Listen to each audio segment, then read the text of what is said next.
Okay students, तो हम बात कर रहे थे टेट्रासाइक्लिन्स की। टेट्रासाइक्लिन्स के बारे में मैंने आपको मेन उसकी पार्ट्स बता दी हैं कि इसकी क्लासिफिकेशन क्या है, इसका मैकेनिज्म ऑफ एक्शन क्या है, इसका माइक्रोबियल स्पेक्ट्रम क्या है और इसके एब्जॉर्प्शन के इफ़ेक्ट्स बता दिए। अब हम बात कर लेते हैं इसके कुछ क्लिनिकल यूजेस की। क्लिनिकल यूजेस की मीन्स कि टेट्रासाइक्लिन्स को हम किन स्टेट्स में दे सकते हैं, किन कंडीशंस में हम इन्हें प्रिस्क्राइब कर सकते हैं। तो आप लोगों ने याद रखना है, पहले मैंने आपको बताया था कि इनका एंटी माइक्रोबियल स्पेक्ट्रम क्या है, आरएमसी। तो रिकेट्सिया, माइकोप्लाज्मा और क्लेमीडिया स्पीशीज, इनकी वजह से कोई भी बीमारी हो तो उसके अगेंस्ट हम टेट्रासाइक्लिन्स देते हैं। पहले हम इनकी बात कर लेते हैं। ये क्या है, ड्रग ऑफ चॉइस है किसमें, माइकोप्लाज्मा नमूनिया में, माइकोप्लाज्मा नमूनिया में।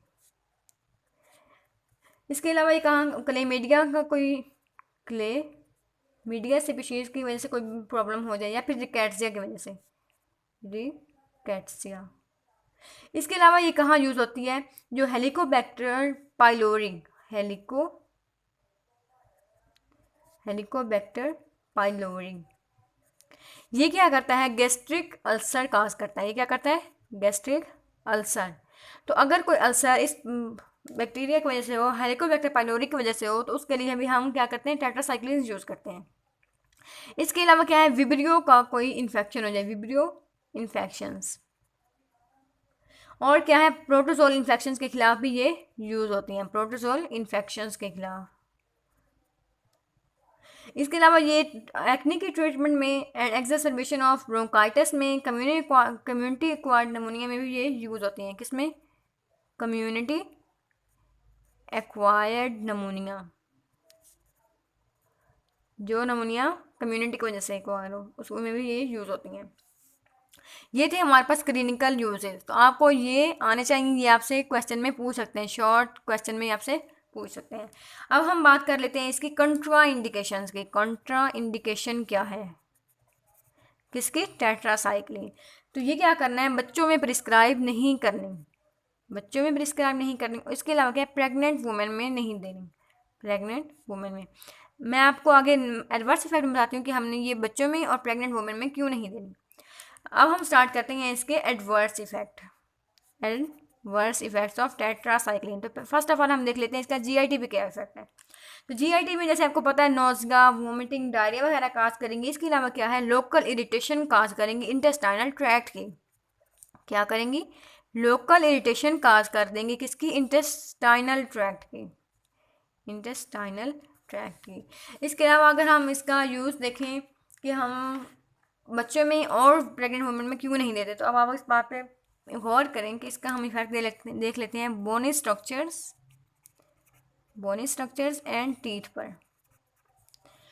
तो इसमें क्या करते हैं, जब एक प्रेग्नेंट वुमेन है, ये क्या है, प्रेग्नेंट वुमेन, अगर हमने इसे टेट्रासाइक्लिन्स दी है, टेट्रासाइक्लिन्स क्या है, उसके फीटस के टीथ में एंड बोन्स में क्या है, अकोमुलेट हो जाएंगी।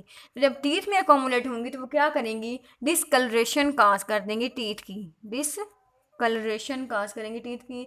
इसके अलावा इनेमल डिस्प्लेजिया कर देंगी, इनेमल डिस्प्लेजिया ऑफ टीथ कर देंगी।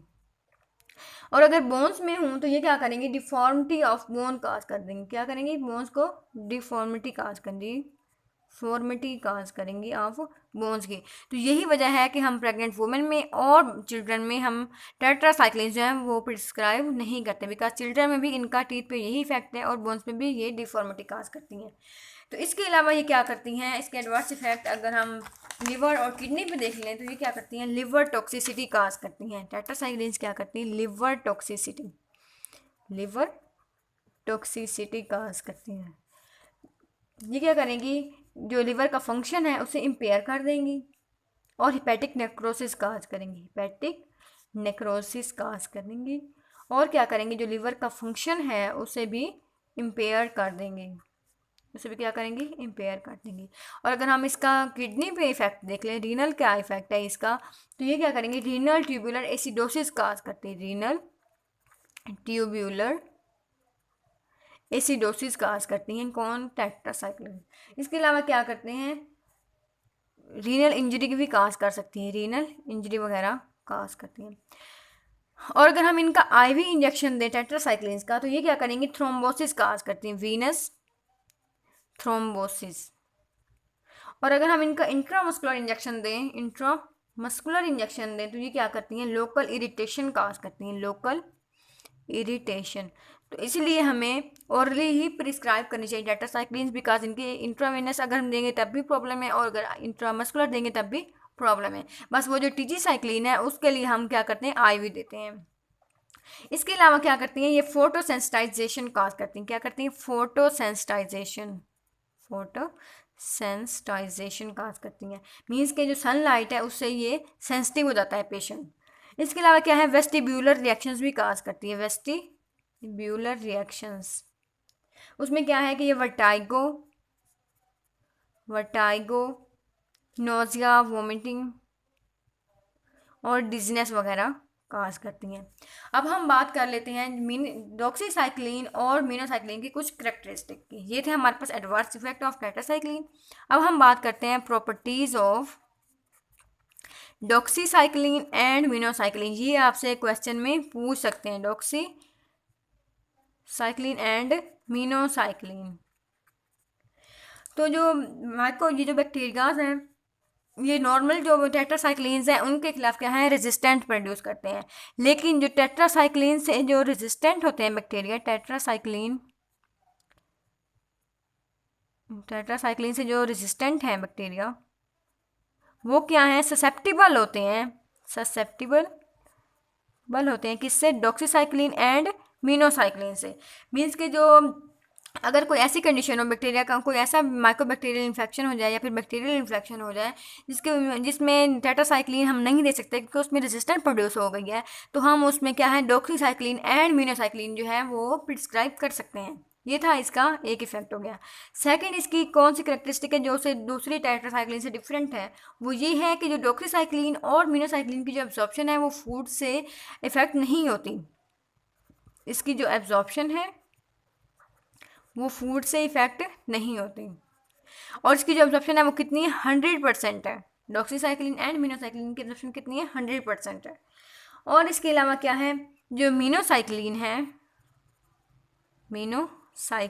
ये टेयर्स और स्लाइवा में आ जाती है, टेयर्स और स्लाइवा में अकोमुलेट हो जाती है, जिसकी वजह से जो डिजीज़ है मेनिंजियोकोकल कैरियर स्टेट, उसमें हम उसको प्रिवेंट करने के लिए हम यूज़ कर सकते हैं, मेनिंजियोकोकल कैरियर स्टेट, उसको प्रिवेंट करने के लिए हम यूज़ कर सकते हैं। इसके अलावा इनकी जो एडमिनिस्ट्रेशन है वो वंस डेली है, मीन्स के पूरे दिन में सिर्फ एक बार देनी है।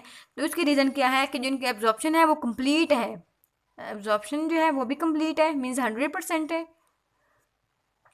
और इसके अलावा जो इनकी एक्सक्रीशन है वो स्लो एक्सक्रीशन है। तो मीन्स इनका जो एक्शन है, मोड ऑफ एक्शन है वो क्या है, प्रोलॉन्ग हो जाता है। तो इस वजह से हम इन्हें क्या करते हैं, वंस डेली प्रिस्क्राइब करते हैं। ये थी हमारे पास properties of doxycycline and minocycline. तो अब हमारा टॉपिक यहाँ कंप्लीट हुआ टेट्रासाइक्लिन्स का। कोई भी क्वेरी हो तो आप मुझसे कमेंट सेक्शन में आप मुझसे पूछ सकते हैं।